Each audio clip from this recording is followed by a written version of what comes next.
दोस्तों सही समय पर 1 एकड़ में भिंडी की खेती करके लगभग 1.5 से 2 लाख रुपए तक का नेट प्रॉफिट लिया जा सकता है अगर आप इस समय पे 1 एकड़ में भिंडी लगाते हैं। और अगर खाद पानी और जमीन आपकी और क्लाइमेट कंडीशन फसल के अनुकूल रहता है तो इससे ज़्यादा मुनाफा भी लिया जा सकता है, बशर्ते कि लगाने का सही तरीका आपको पता होना चाहिए, खाद उर्वरकों का आपको पता होना चाहिए, आने वाली रोग बीमारियां स्प्रे और आपकी फसल का मैनेजमेंट अगर सही है तो इससे ज़्यादा प्रॉफिट भी लिया जा सकता है। क्योंकि अगर आप मार्च महीने में भिंडी की खेती करते हैं, अगर पछेती भिंडी की खेती करेंगे थोड़ी सी, तो भिंडी की फसल से उत्पादन तो आपको अच्छा मिलेगा ही, मंडी रेट भी आपको काफ़ी ज़ोरदार मिल जाएंगे, काफ़ी अच्छे मंडी भाव मिल जाएंगे, मतलब लगभग 40-50 रुपए के मंडी भाव आपको आराम से मिल जाएंगे। और सही तरीके से भिंडी की खेती अगर आप करेंगे तो उत्पादन भी इससे आपको काफ़ी ज़ोरदार मिल जाएगा। इस वजह से मार्च महीने में सही तरीके से खेती करेंगे तो काफ़ी ज़ोरदार मुनाफा ये फसल आपको देके जा सकती है। लगाने का सही तरीका भी इस वीडियो में मैं आपको बताऊंगा, कौन कौन सी बीमारियां आ सकती हैं, किस तरह से आपको उनका बचाव करना है, किस तरह से ज़्यादा उत्पादन आप भिंडी की फसल से ले सकते हो। कंप्लीट जानकारियां आज के इस वीडियो में आपके साथ शेयर करूंगा, इसलिए वीडियो पे लास्ट तक बने रहना है। नमस्कार दोस्तों, मेरा नाम है सुरेश और आप देख रहे हैं खेत किसान झुंझुनू। दोस्तों जिन किसान भाइयों ने भिंडी लगा रखी है या फिर लगाने वाले हैं तो ये वीडियो आप थोड़ा सा पूरा देख लेना, स्टेप बाय स्टेप छोटी से छोटी जानकारी आपको दूंगा जिससे ज़्यादा उत्पादन आप भिंडी की फसल से ले सकें। सबसे पहले हम बात करेंगे ज़मीन की तैयारियों पे, क्योंकि भिंडी की फसल से सबसे अच्छा उत्पादन लेने के लिए आपकी ज़मीन की जो तैयारियां हैं वो काफ़ी अच्छी होनी चाहिए। लगभग 3 से 4 कल्टीवेशन आपको जरूर करने हैं भिंडी की फसल से अच्छा उत्पादन लेने के लिए, क्योंकि भिंडी की फसल में सबसे ज़्यादा रोग बीमारियाँ आपकी जड़ों में आती हैं। फसल की जड़ों में यानी कि निमातोड़ की समस्या भी आती है और फंगस की समस्या काफ़ी ज़्यादा देखी जाती है। इसके लिए कम से कम 3 से 4 कल्टीवेशन करें। सबसे पहले इसमें आप एक डीपली प्लोइंग कर लीजिए, एक आप हैरो से कर लीजिए और एक कल्टीवेशन आप कल्टीवेटर से कर लीजिए। जब भी ज़मीन की तैयारियां करें कल्टीवेटर से एक कल्टीवेशन जरूर करें और एक कल्टीवेशन रोटावेटर से भी जरूर कर लें, ताकि जो गोबर की खाद वगैरह आपने डाली है या फिर सूखी मिट्टी में अगर आप कल्टीवेशन कर रहे हैं तो मिट्टी की जो डलियाँ निकल के आती हैं वो पूरी तरह से बारीक हो जाए और जो गोबर खाद डाली है वो भी मिट्टी के अंदर अच्छे से मिक्स हो जाए। उसके बाद में आखिरी कल्टीवेशन आप हैरो से करके जमीन को एकदम समतल बना लेना है। भिंडी की फसल लगाएं या फिर आप ग्वार की फसल लगाएं, इस तरह की फसलों में जमीन का समतल होना काफी ज्यादा जरूरी है, क्योंकि दोनों ही फसलें लंबे समय तक चलेंगी, बारिश वगैरह भी होगी। और अगर आप ओपन फील्ड में खेती कर रहे हैं तो सिंचाई वगैरह अगर आप करेंगे खुले में तो जल भराव की समस्या अगर भिंडी की फसल में होगी तो जड़ों से संबंधित बीमारियां आपको काफी ज्यादा देखने को मिल सकती हैं। फंगस आपको काफी ज्यादा परेशान कर सकती है, नेमातोड़ की समस्या भी काफी ज्यादा हो सकती है। तो इसके लिए जमीन आपकी प्रॉपर आपको तैयार करनी है। जमीन को समतल कर ले और मिट्टी को एकदम से भुरभुरा करेंगे। जितनी अच्छी जमीन की तैयारियां करेंगे उत्पादन आपको उतना ही अच्छा मिलेगा। तो दोस्तों जमीन की तैयारियां हमारी कंप्लीट हो गई। अब बात करेंगे बुआई से पहले डाले जाने वाले जरूरी खाद उर्वरकों के बारे में, जिससे भिंडी की फसल की शुरुआत में ग्रोथ भी काफी अच्छी होगी और उत्पादन भी हमें काफी जोरदार मिलेगा और रोग बीमारियां भी काफी कम देखने को मिलेंगी।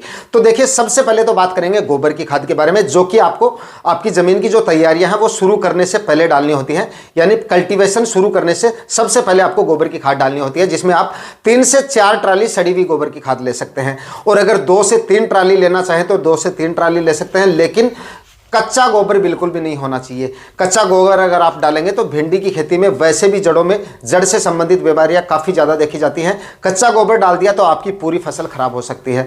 तो सड़ी हुई गोबर की खाद डालें और उसके बाद में आखिरी कल्टीवेशन से पहले गोबर की खाद डालने के बाद में 3 कल्टीवेशन कर दीजिए। उसके बाद में आखिरी कल्टीवेशन से पहले लगभग 50 kg यहाँ पर आपको लेनी है डीएपी खाद और 25 kg यूरिया खाद आपको लेनी है और लगभग 25 से 30 kg ही आपको म्यूरेट ऑफ पोटाश लेना है। और इन सबके साथ में एक फंगीसाइड आपको जरूर ऐड कर लेना है, क्योंकि मैंने आपको शुरुआत में ही बता दिया था कि जड़ से संबंधित बीमारियां काफी ज्यादा परेशान करती है भिंडी की फसल में। यहां पर आपको 500 ग्राम प्रति एकड़ के हिसाब से कार्बनडाजिम 50% वाला कोई भी फंगीसाइड आप ले सकते हैं, जिसके लिए आप बाविस्टिन ले सकते हैं, धानुस्टिन ले सकते हैं। इस तरह का कोई भी फंगीसाइड जो है वो आप ले सकते हैं। दोस्तों फंगीसाइड से मुझे याद आया एक टॉपिक छोटा सा यहाँ पे मैं क्लियर करूंगा। कुछ लोग कमेंट सेक्शन में आके फ्री का ज्ञान देने लगते हैं, खुद को नॉलेज होता नहीं है और बाकी किसान भाइयों को भी गुमराह करते हैं।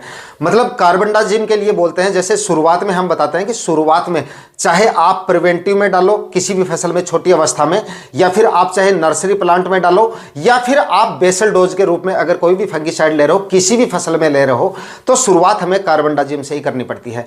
क्योंकि शुरुआत में अगर हम बड़े फंगिसाइड ले लेंगे, हैवी फंगिसाइड लेंगे, कॉन्टैक्ट या ब्रॉड स्पेक्ट्रम फंगिसाइड का इस्तेमाल करेंगे, तो बाद में कौन से फंगिसाइड हमें लेंगे? फसलें बड़ी हो जाएंगी, बीमारियां ज़्यादा आने लग जाएंगी। और समझिए शुरुआत में अगर हमने हैवी फंगिसाइड ले लिए, उससे भी कंट्रोल नहीं हुआ, तो उसके बाद आप क्या डालोगे? भाई थोड़ा सिस्टम से चलना पड़ता है। शुरुआत में हैवी फंगिसाइड का इस्तेमाल नहीं किया जाता है, और हैवी फंगिसाइड से बीमारियां कंट्रोल नहीं, हर मान लीजिए 2-3 साल अगर कंट्रोल हो भी जाएंगी, तो 2-3 साल बाद क्या डालोगे आप अपनी ज़मीन में? 2-3 साल बाद में आपको ऐसे फंगिसाइड की जरूरत पड़ेगी, इतने हैवी फंगिसाइड की जरूरत पड़ेगी जो शायद आपको मार्केट में मिलेंगे ही नहीं। तो दोस्तों जमीन की तैयारियां हमारी कंप्लीट हो गई, खाद उर्वरक हमारे कंप्लीट हो गए। अब बात करते हैं भिंडी लगाने का सही तरीका कौन सा है। तो देखिए काफी किसान भाई, ज्यादातर किसान भाई जिनके पास में ड्रिप इरिगेशन नहीं है, वो सिंपल और साधारण विधि से इसकी खेती करते हैं। कल्टीवेटर से इसकी बुआई करवाते हैं या फिर हल वगैरह से इसकी बुआई करवा लेते हैं। और जिन किसान भाइयों के पास में ड्रिप इरिगेशन है, वो बेड बना के भी इसकी खेती करते हैं। तो सबसे अच्छा तरीका तो देखिए इसका यही है, अगर आप बेड बना के इसकी खेती करेंगे तो इससे आपका उत्पादन काफी ज्यादा बढ़ता है। प्लांट की ग्रोथ भी अच्छी होगी, जड़ों का विकास भी अच्छा होता है, और जो बीमारियां आपको देखने को मिलती है भिंडी की फसल में, निमातोड वगैरह की, वो भी आपको काफी कम देखने को मिलेगी। अगर आप बेड बना के इसकी खेती करेंगे तो काफी अच्छा उत्पादन आपको मिलेगा। और जिन किसान भाइयों के पास में ड्रिप इरिगेशन नहीं है, उनको तो सिंपल और साधारण विधि से ही खेती करनी है, तो सिंपल और साधारण विधि से भी इसकी खेती कर सकते हैं, और बेड बना के भी आप इसकी खेती कर सकते हैं। लेकिन बेड बना के खेती करेंगे तो उत्पादन आपको और भी अच्छा मिल सकता है। बेड बनाने के लिए इसमें आपको 3-3 फीट की दूरी पे बेड बनाने हैं, और प्लास्टिक मल्च वगैरह इसमें आपको लगाने की जरूरत नहीं पड़ेगी। 3-3 फीट की दूरी पे बेड बनाइए, और उसके बाद में बीजों की आप बुआई करवा सकते हैं। इस तरह से आपको इसकी बुआई करवानी है। अब बात करते हैं भिंडी की सबसे टॉप 5 वैरायटियों के बारे में, क्योंकि भिंडी की फसल में सबसे अच्छा उत्पादन लेने के लिए और उत्पादन की क्वालिटी अच्छी लेने के लिए भिंडी की वैरायटियों का समझना आपको काफी ज्यादा जरूरी है। क्योंकि अच्छी वैरायटियों का अगर आप सिलेक्शन करेंगे, तभी आपको उत्पादन अच्छा मिलेगा, और तभी उत्पादन की क्वालिटी आपको अच्छी मिलेगी। तो दोस्तों यहां पर मैं आपको भिंडी की 6 वैरायटियों के बारे में बताऊंगा। तो ये सारी वैरायटियां काफी शानदार वैरायटियां हैं। उत्पादन भी इन सभी वैरायटियों से आपको काफी जोरदार मिलेगा, और उत्पादन की क्वालिटी भी इन सभी वैरायटियों से आपको काफी जोरदार मिल जाएगी। तो नंबर 1 पर है एडवांटा कंपनी की राधिका वैरायटी। सबसे अच्छी वैरायटी है, सबसे अच्छा उत्पादन मिलेगा, और उत्पादन की क्वालिटी भी इसकी आपको काफ़ी जोरदार मिल जाएगी। किसान भाई जो लगातार भिंडी की खेती करते हैं, सबसे ज़्यादा इसी वैरायटी को पसंद करते हैं, इसी वैरायटी का सिलेक्शन करते हैं। तो इस वैरायटी का आप सिलेक्शन कर सकते हैं। अगर आपको अपने एरिया में मिल जाती है तो एडवांटा की राधिका वैरायटी का आप सिलेक्शन कर लीजिए। और इसके बाद में अगली जो वैरायटी है वो है नुमेंस कंपनी की सिंघम वैरायटी। इस वैरायटी का भी आप सिलेक्शन कर सकते हैं, और ये भी काफ़ी शानदार और काफ़ी अच्छी वैरायटी है। इसके बाद में अगली जो वैरायटी है वो है एडवांटा की नाव्या वैरायटी। ये भी काफी जोरदार और काफी अच्छी वैरायटी है। इसका भी उत्पादन काफी जोरदार मिल जाएगा। मार्च महीने में आप इसका भी सिलेक्शन कर सकते हैं। इसके बाद में दोस्तों अगली जो वैरायटी है वो है सिजेंटा कंपनी की OH 102 वैरायटी। ये भी काफी अच्छी और काफी शानदार वैरायटी है, इसका भी आप सिलेक्शन कर सकते हैं। इसके बाद में एक और वैरायटी है नुमेंस कंपनी की सम्राट वैरायटी। ये भी काफी जोरदार वैरायटी है, आप इसका भी सिलेक्शन कर सकते हैं। अगर बाकी वैरायटियां नहीं मिलती है तो सम्राट भी आप ले सकते हैं, ये भी काफी जोरदार वैरायटी है। उसके बाद में अगली जो वैरायटी है वो है माहिको की 10 नंबर वैरायटी। ये भी काफी शानदार और काफी अच्छी वैरायटी है, आप इस सिलेक्शन भी कर सकते हैं। दोस्तों अब बात करते हैं सबसे जरूरी टॉपिक पर, जिसकी वजह से मिलेगा आपको भिंडी की फसल से रिकॉर्ड तोड़ उत्पादन। जैसे ही आपकी भिंडी की बुआई का कार्य कंप्लीट हो जाता है, और उसके बाद में जैसे ही आपकी फसल 15 से 20 दिन की अवस्था में आती है, जिन किसान भाइयों ने सिंपल और साधारण विधि से भिंडी लगा रखी है उनके लिए ये बता रहा हूं मैं। तो 15 से 20 दिन की अवस्था में जैसे ही आपकी भिंडी की फसल आ जाती है, उस समय आपको अपनी फसल की निराई गुड़ाई का जो कार्य है वो कंप्लीट करना है। वो आपकी फसल में काफ़ी ज़्यादा ज़रूरी है, और इसके साथ में कुछ खाद उर्वरक भी आपको अप्लाई करने हैं, वो भी काफ़ी ज़्यादा ज़रूरी हैं। क्योंकि उस समय पे टेम्परेचर काफ़ी ज़्यादा बढ़ जाते हैं, और सिंचाई की वजह से मिट्टी जो होती है हमारी ऊपर से काफ़ी ज़्यादा हार्ड हो जाती है। इस वजह से वायु और प्रकाश का संश्लेषण नहीं होने की वजह से जड़ों का विकास अच्छे से नहीं हो पाता है, और जड़ों में बीमारियां काफ़ी ज़्यादा लग जाती हैं। तो इस वजह से आपको अपनी फसल में निराई गुड़ाई का जो कार्य है उस अवस्था में वो जरूर करना है। उसी के साथ में 10 kg प्रति एकड़ के हिसाब से इफ्को सागरिका दानेदार आपको लेनी है, लगभग 10 kg प्रति एकड़ के हिसाब से छिड़काव विधि से डाल दीजिए, और निराई गुड़ाई करके सिंचाई कर दीजिए। ये खाद आपको अवश्य देनी है, जिससे आपको अपनी फसल में काफ़ी जोरदार उत्पादन मिलेगा, जड़ों का विकास भी काफ़ी अच्छा होगा, ग्रोथ भी आपको उसके बाद काफ़ी जोरदार देखने को मिलेगी, और उत्पादन भी आपको काफ़ी जोरदार मिल जाएगा। सागरिका देने के लगभग 6 से 7 दिन बाद में आपको लगभग 20 से 25 kg प्रति एकड़ के हिसाब से आपको यूरिया खाद देनी है। यह खाद भी आपकी फसल में इस अवस्था में काफ़ी ज़्यादा जरूरी है, अगर आपने सिंपल और साधारण विधि से भिंडी की खेती कर रखी है। और दोस्तों भिंडी की फसल में इस अवस्था में निमातोड़ की जो समस्या आती है वो भी किसान भाइयों को काफ़ी ज़्यादा परेशान करती है। काफ़ी ज़्यादा प्लांट हमारे ख़राब हो जाते हैं निमातोड की वजह से, और अगर समय रहते अगर हम इसको कंट्रोल नहीं करते हैं तो हमारी पूरी फसल इसकी वजह से चौपट हो जाती है। तो प्रिवेंटिव में ही आपको कुछ स्टेप ले लेने हैं। इसके लिए आपको शुरुआत में ही क्या करना है, जैसे ही आपकी भिंडी की फसल 10 से 15 दिन की अवस्था में आती है, इसके लिए आप प्रिवेंटिव में ही शुरुआती अवस्था में ही आईपीएल कंपनी का निमातोड फ्री प्लस इस्तेमाल कर सकते हैं, और ये आप प्रिवेंटिव में इस्तेमाल कर ले। इससे हैवी इंसेक्टिसाइड आपको इस्तेमाल नहीं करना है, शुरुआत में आपको यही इस्तेमाल करना है।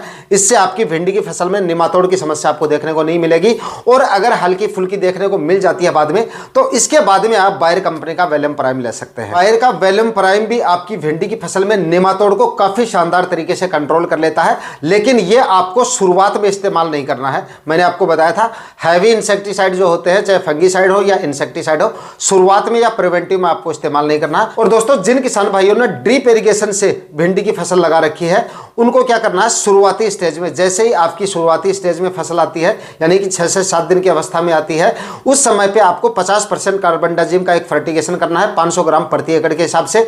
और उसके बाद में जैसे ही आपकी भिंडी की फसल 15 से 20 दिन की अवस्था में आती है या 10 से 15 दिन की अवस्था में आती है, तो एनपीके 19-19 का पहला फर्टिगेशन कर दीजिए 3 kg प्रति एकड़ के हिसाब से। इससे आपकी भिंडी की फसल की ग्रोथ भी अच्छी होगी और जड़ से संबंधित बीमारियां भी आपको देखने को नहीं मिलेगी।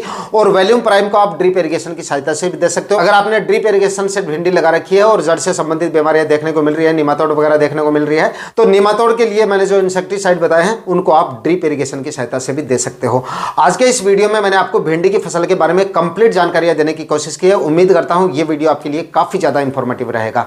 वीडियो अगर पसंद आए तो बाकी किसान भाइयों के साथ भी शेयर कीजिएगा। चैनल पे नए हैं तो सब्सक्राइब जरूर कर लीजिएगा। मैं मिलता हूं आपसे किसी और वीडियो में नए टॉपिक के साथ। तब तक के लिए जय हिंद, वंदे मातरम।